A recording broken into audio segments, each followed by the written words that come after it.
The height of an 18-foot giraffe, the tallest of all land animals today, is quite daunting. The clumsy-looking giraffe's ability to run more than 30 miles per hour is very impressive. Their ability to go weeks without drinking water, if necessary, is remarkable. Their 18-inch tongues, 8-foot-long tails, and 6-foot-tall newborns are all very striking. Perhaps most remarkable is the design of the giraffe's circulatory system. Consider that a giraffe's brain is about 8 feet higher than its heart. So in order to get blood from its heart up to its brain, a giraffe must have an enormous heart that can pump blood extremely hard against gravity. What's more, it must maintain such blood pressure as long as the giraffe's neck is vertically in the air.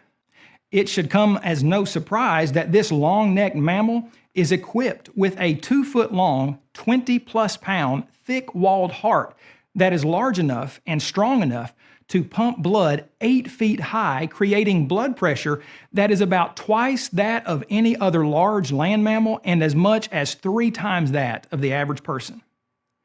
But what about when a giraffe suddenly lowers its head several feet below its heart to get a drink of water? What happens to all of the blood that the heart normally pumps upward against gravity to the brain?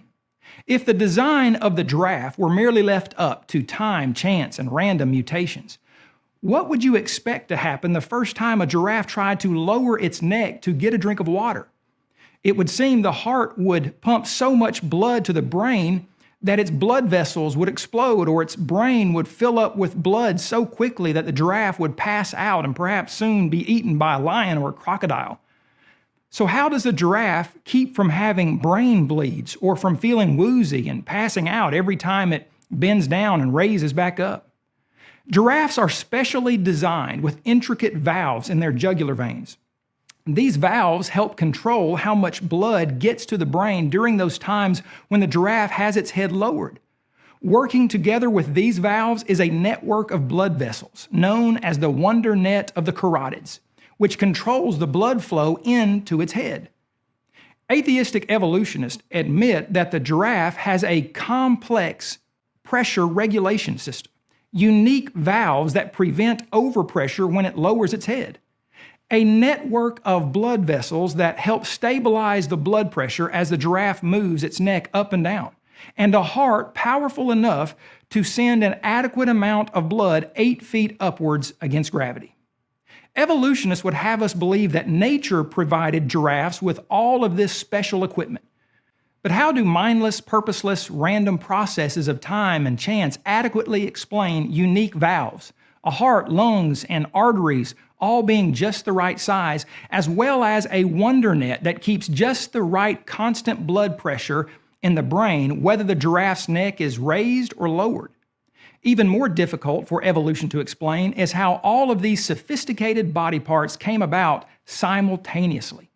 After all, what good is a big heart without a network of blood vessels that stabilizes blood pressure?